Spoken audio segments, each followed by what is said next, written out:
چیکار کنیم که این مهربانی خدا رو ببینیم؟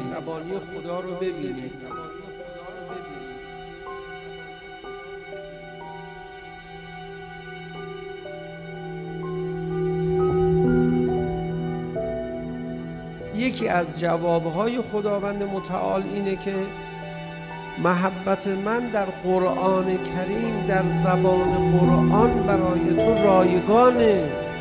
بیا قرآن بخون، محبت منو ببین، بچش، ببر، بیدار بشه احساس نیازت به محبت من،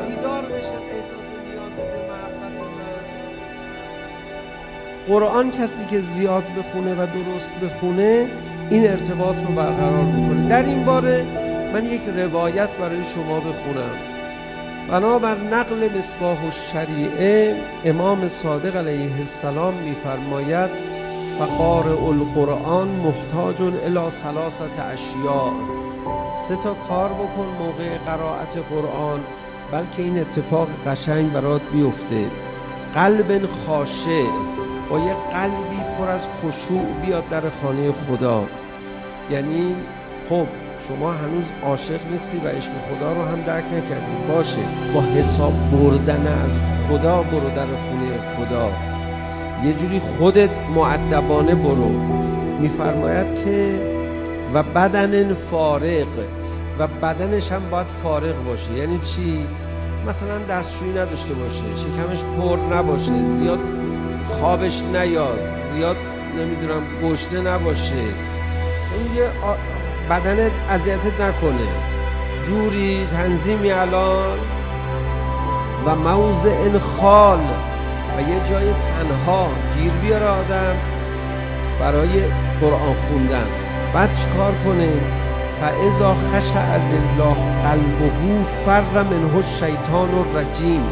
وقتی که با یک خشوعی، با یک حساب بردنی از خدا شروع کنه قرآن خوندن، شیطان فرار میکنه.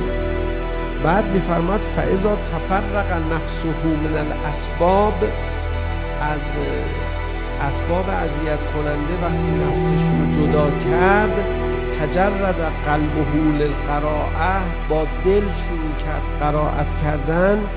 ولا یعترضه عارضون، هیچ عاملی نیومد اینو اذیت بکنه.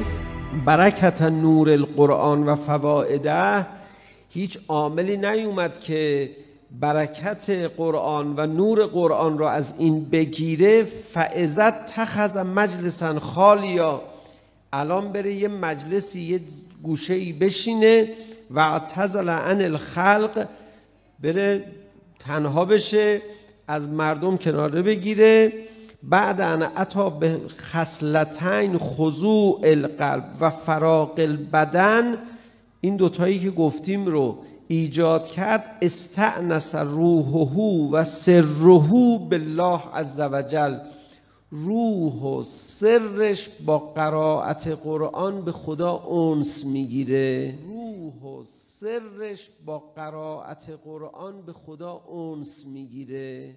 یعنی آدم وقتی که قرآن میخونه مهربانی خدا رو میبینه، لطف خدا رو میبینه. باید یه مقدار آدم آرام بگیره، باید یه مقدار دل خودش رو آماده بکنه، اسباب و علل مزاحم رو بزنه کنار.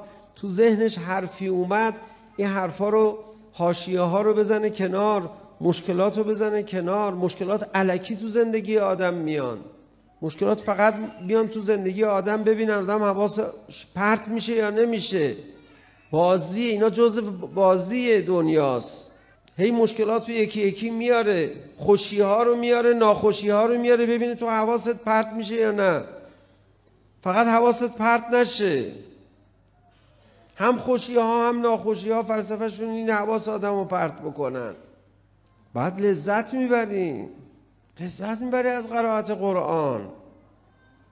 چه لذتی بالاتر از این؟ من نمیدونم لذت قرائت قرآن بالاتره یا لذت شهادت.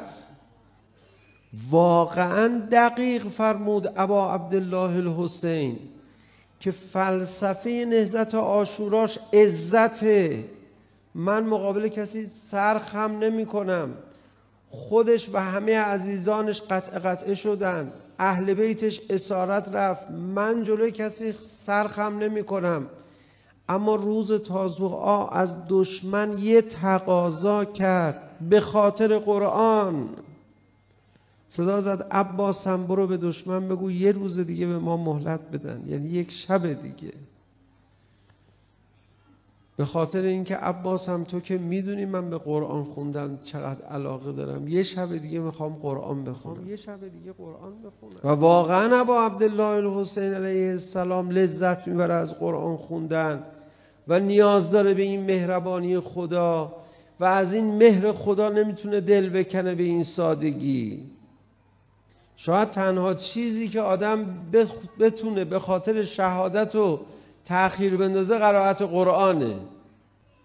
چون شما میخوای شهید بشی که چه اتفاقی برات بیفته؟ خدا بهت محبت کنه. خب بیا قرآن ببین داره خدا باید چی کار میکنه. ببر مهرش رو. قرآن زبان محبت خدا. بیا قرآن بخون، محبت منو ببین، بچش، ببر، بیدار بشی احساس نیازت به محبت من.